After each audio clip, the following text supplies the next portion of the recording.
une parole, un impact.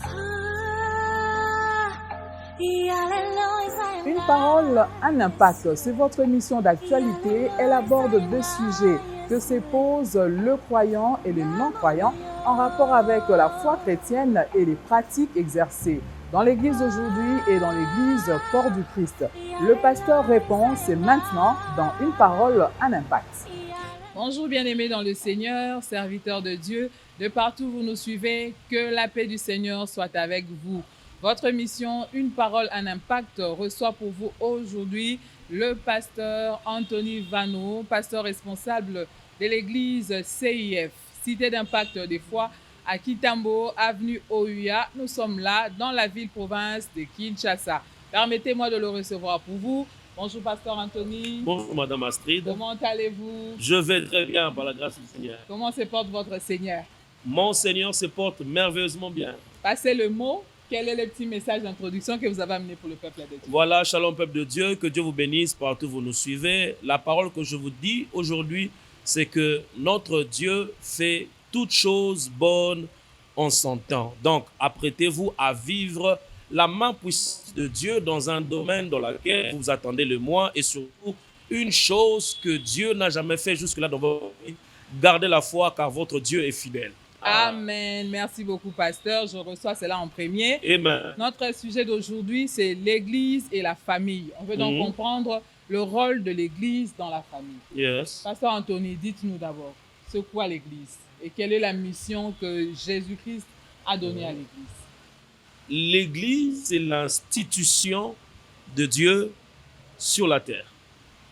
Par d'autres termes, l'Église, c'est l'organe qui représente les affaires de Dieu, les affaires du monde spirituel de Dieu sur la terre. Ainsi, cette Église qui réunit des saints, c'est-à-dire des frères et des sœurs, ensemble dans une même pensée, dans une même direction et dans une même divinité, puise dans ce rassemblement le plan merveilleux que Dieu a établi pour chacun des personnes réunies, mais au-delà, le plan merveilleux que Dieu a établi pour la terre tout entière. Voilà l'Église. Voilà, l'Église, waouh, l'institution. Yes. J'ai beaucoup aimé ces termes-là parce que ça donne un peu une hauteur à ce qu'on peut appeler Église. Yes. La famille. Aujourd'hui, on a la famille partout. L'humanité définit la famille comme la cellule de base d'une nation. Mais comment Dieu définit la famille? La famille, c'est un ensemble constitué des parents et des enfants. Ça, c'est la définition la plus basique. Quand on entre dans le texte biblique, déjà à la Genèse, Dieu crée un homme, Adam, et puis il constate qu'il n'est pas bon qu'il soit seul. Il crée une aide semblable qu'on appelle femme ou Ève. Ainsi, le mot famille a commencé à exister. Les enfants ne sont qu'une conséquence de l'union de l'homme et d'une femme. Ainsi, la famille constituée, on parle réellement des parents et puis des enfants. Voilà en ce qui concerne la famille. Alors, pasteur, dites-nous, l'Église et la famille. On retrouve des familles dans l'Église, mais lorsque les familles sont dans l'Église, est-ce qu'il y a des énergies positives ou bien il y a des implications ou bien une mission dévolue à l'Église pour des familles de façon spécifique ou bien c'est juste que les familles sont prises comme membres de l'Église? Il faut comprendre déjà au départ, lorsqu'on parle de la population mondiale, c'est en fait la constitution ou le rassemblement de plusieurs familles, de différentes races, de différentes tribus, de différents continents. En fait, la pensée divine depuis la création, ça a été de créer la famille. Et puis une famille qui se multiplie et devient une population, dans un sens peu large. Dans le sens des cours qu'on a appris à l'école, c'est famille restreinte, puis elle devient élargie, puis l'élargie, elle devient un clan, elle devient une ethnie, elle devient une tribu, ainsi de suite. Donc vous comprenez que lorsqu'on dit que c'est la cellule de base, c'est évidemment le point de départ pour une explosion, pour une multiplication, pour un développement. Donc même dans l'Église, qui est un rassemblement de personnes, ces personnes en fait représentent à chacune d'elles des familles. C'est pourquoi lorsque une Église s'adresse à des individus, elle comprend aussi qu'elle a un but de s'adresser à une famille. L'essence de la famille, c'est d'apporter un mode de vie, mais aussi d'apporter une multiplication. Ainsi, lorsqu'il y a un message adressé à une famille, en tant qu'Église, nous communiquons le plan de Dieu à cette famille et cette famille va la répercuter en soi dans la maison et va l'amener en dehors de la maison. Lorsque je vais dans la parole du Seigneur, je suis dans Genèse chapitre 3. On parle de la chute de l'homme. En fait, on parle de la chute de l'homme, mais Dieu a châtié une famille. Il ne s'agissait pas seulement d'Adam et Ève, mais Dieu les a châtiés tous, comme un groupe, comme une famille. Et plus loin, quand tu vas au Genèse chapitre 7, rien que dans ces deux textes, on parle de l'histoire de Noé. Dieu dit dans Genèse chapitre 7, verset 1, l'Éternel dit à Noé, « Entre dans l'arche, toi et toute ta famille, car je t'ai vu juste devant moi. » En fait, le Seigneur s'adressait à un homme, mais pour enclencher le plan de destruction de toute la terre, il ne devait pas épargner un homme, mais il devait épargner une famille. Plus loin, même jusque chez les animaux, quand il construit l'arche de Noé, Dieu appelle les animaux deux à deux, mâle et femelle, pour dire que la notion de la multiplication doit demeurer afin que l'espèce humaine ou animale continue d'exister. Or, nous sommes à la Genèse, vous parcourrez cette pensée jusque dans l'Apocalypse. Le peuple de Dieu a été sauvé de l'Égypte, le peuple d'Israël. Dieu les classait par famille. Lorsqu'ils traversent la mer Rouge, ils sont dans le désert, ils se classaient par tribu qui est un ensemble de clans qui va jusqu'à famille. Vous comprenez que la technique de Dieu, c'est d'avoir un regard, un focus sur une famille qui doit être impactée par sa lumière, une famille qui doit être impactée par sa parole, une famille qui doit être impactée par le mode de vie, le mode de fonctionnement de Dieu, afin que, à son tour, qu'elle puisse la répercuter à d'autres familles ou encore à son espèce qui va sortir de soi. Parce qu'il y a que deux manières de répercuter, soit à d'autres familles, soit à son espèce qu'elle va engendrer. Ainsi, si la vérité est introduite dans une famille, on est sûr que l'espèce qui sera engendrée de génération en génération continuera. La preuve, la Bible appelle pour Israël, il dit Dieu d'Abraham, Dieu d'Isaac, Dieu de Jacob. Il rappelle à Israël qui est une famille que je suis le Dieu qui a marché avec votre ancêtre, votre patriarche. Je marche avec le fils et le petit-fils de votre patriarche. Et de même, je marcherai avec vous. C'est pourquoi, en tant qu'Église, nous militons à ce que la vérité de la parole touche la cellule de base, parce que nous savons que cette cellule de base va s'en charger pour répercuter ce message et ainsi étendre le royaume de Dieu au-delà du cadre familial, engrainer d'autres familles, mais aussi toute la terre sera transformée. J'ai aimé ce que vous avez dit tantôt. L'Église milite pour que la vérité de base touche la famille. Yes. Il y a des familles où, dans la composition, le papa, la maman et les enfants, mais chaque membre de la famille a son église locale d'attache.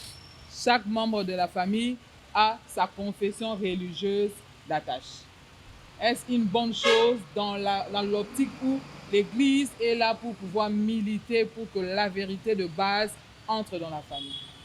C'est une réalité qu'on rencontre dans plusieurs familles. Déjà, dans mon pays, là, c'est qu'on partout dans le monde, cette multireligion au sein d'une même cellule de base. Ça, c'est une réalité. C'est même cette même réalité qu'on rencontre dans des couples, déjà entre l'homme et la femme qui sont ensemble, où ils ont des religions différentes. Le problème d'abord n'est pas un problème de religion au départ, mais c'est lorsque l'on veut résoudre les conflits et trouver une direction qui devient. Ok. D'accord? L'homme peut être à gauche, la femme à droite, les enfants ailleurs. Pour certains, c'est une même religion, c'est-à-dire ils sont tous chrétiens, bien qu'ils ont des assemblées locales différentes, parce qu'il ne faudrait pas d'abord qu'en tant qu'Église évangélique, que l'on puisse égarer cette vérité. Le but principal, c'est chez Christ.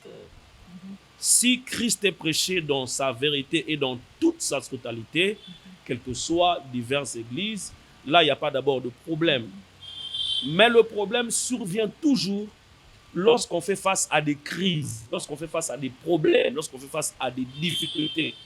comment allons-nous résoudre les problèmes? Parce que l'un va se baser sur ce que le livre de sa religion dit, qui n'est peut-être pas la même approche que notre livre, la Bible, nous dit. Ainsi, vous verrez que les gens seront obligés de s'entre-déchirer parce que chacun voudrait tirer la vérité de son côté. Ainsi, il est donc très avantageux d'amener toute la famille à l'unité de la foi, comme les apôtres le disent dans le Nouveau Testament, amener toute la famille dans l'unité de la foi afin de pouvoir marcher d'une manière digne et agréable devant le Seigneur. Et nous, en tant qu'évangéliques, nous exhortons surtout à un peuple de pouvoir toujours avoir la pensée qu'au-delà d'être un individu dans une église, il faudra arriver à tirer toute sa famille, à recevoir la même nourriture, à recevoir la même direction, à recevoir les mêmes orientations, à conduire la même dimension spirituelle, que ce soit dans la prière et dans les actes liés à l'église, et pour avoir des résultats qui sont dignes et qui sont meilleurs. Pasteur, vous savez, aujourd'hui, on parle de la dépravation de mœurs, de la délinquance juvénile. On voit une flambée de situations de déstabilisation de foyers, de divorces qui se multiplient. Quel est donc le rôle de l'Église? Bien, quels sont les baliseurs que l'Église met en place au-delà de l'activité spirituelle pour pouvoir encadrer et réduire cette expansion ou ce taux élevé de perdition parmi les membres des familles? Les enfants doivent comprendre que Dieu nous attire à l'Église pour un but. Le premier but du Seigneur, c'est que l'Église est comme une armée qui enrôle des volontaires afin de les équiper, de les former et de les envoyer dans le monde pour qu'à leur tour, qu'ils enrôlent d'autres personnes dans le royaume. Ainsi, lorsque nous venons à l'église, ce n'est que le premier pas, la première mission. La deuxième mission, c'est de partir de l'église et d'aller influencer dans le monde. Donc, si nous nous retrouvons dans une société où la délinquance bat son plein, les déviations et toutes ces histoires qui commencent à devenir d'une manière exponentielle, ça prouve à suffisance qu'il y a un problème que nous, peuple de Dieu, n'avons pas saisi. Déjà, lorsqu'un enfant de Dieu qui craint le Seigneur dans l'église voit un jeune dans la délinquance, cet enfant de Dieu loue le Seigneur parce qu'il lui est sauvé et il traite ce délinquant de tous les maux. Et pourtant, l'approche devait être différente, c'est de chercher aussi à lui communiquer la pensée du royaume qui va le tirer de cette délinquance et de le ramener. C'est une activité physique qui consiste à parler, mais c'est une activité spirituelle qui consiste à intercéder afin de pouvoir inverser la tendance. Parce qu'il faut savoir que depuis que l'Église existe et a été constituée par la mort et la résurrection de notre Seigneur Jésus-Christ, le monde spirituel est en bataille. Nous sommes en guerre entre l'Église qui veut arracher les âmes qui sont déjà sous l'emprise de l'ennemi et l'ennemi, le diable Satan, qui veut aussi étendre son royaume pour continuer d'asseoir son influence ainsi que sa domination. La guerre existe, mais très souvent, c'est un constat. Nous avons comme l'impression que nous sommes en train de perdre le terrain parce que, bien évidemment, cette mission d'influencer, nous ne la pratiquons pas dans toute sa totalité. Il y a juste quelques individualités ecclésiastiques, mais ça devait être la pensée qui devait armer tout enfant de Dieu, partout où nous sommes, dans toutes nos églises, dans toutes nos assemblées, de comprendre quelles sont les choses que le Seigneur nous recommande. Pasteur, pour finir, je voudrais que vous regardez la caméra. Vous vous adressez à ces parents qui est à bout, il n'a plus de solution parce que son enfant ou ses enfants ont adopté une certaine attitude, les parents n'arrivent plus à canaliser. Vous vous adressez à ces jeunes garçons, à ces jeunes filles qui reconnaissent qu'elles se comportent mal, mais elles n'arrivent pas à s'en sortir à cause de l'influence du milieu. Est-ce que vous vous adressez une parole à ces personnes? À ces parents, j'aimerais dire une chose, que la lutte, la guerre, elle est spirituelle.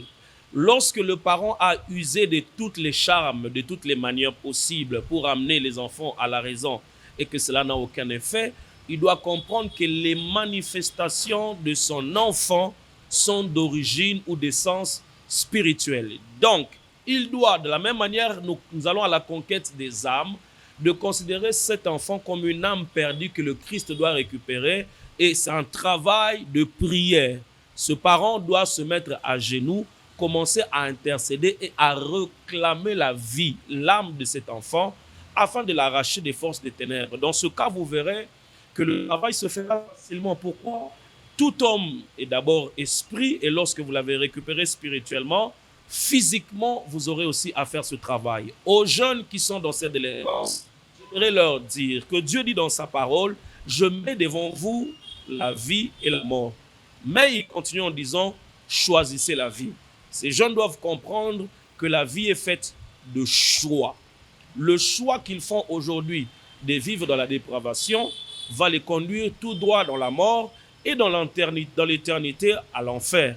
Mais s'ils choisissent la vie, ils vont être sauvés, leur vie va être sauvée, la grâce de Dieu va abonder dans leur vie. Mais également, il y a une catégorie de ces jeunes qui sont dans la culpabilité. Ils sont conscients qu'ils se sont éloignés de Dieu, ils ont envie de rentrer à Dieu, mais ils se sentent coupables. Ça me rappelle l'histoire de l'enfant qui, après avoir pris tout son héritage, est allé dans la débauche. Mais un jour, il s'est dit, même si j'ai tout perdu, je rentrerai dans la maison de mon père. Et vous connaissez la suite de l'histoire. Son père s'est tenu chaque jour devant la route pour voir si son fils allait revenir. Et ainsi, j'ai dit à ces jeunes qui sont égarés, mais qui entendent la voix du Seigneur, qui ont envie de revenir à Dieu, ne soyez pas culpabilisés. Le fait de reconnaître votre tort, c'est déjà la plus grande chose. Sachez que votre Père dans les cieux est en train de vous attendre.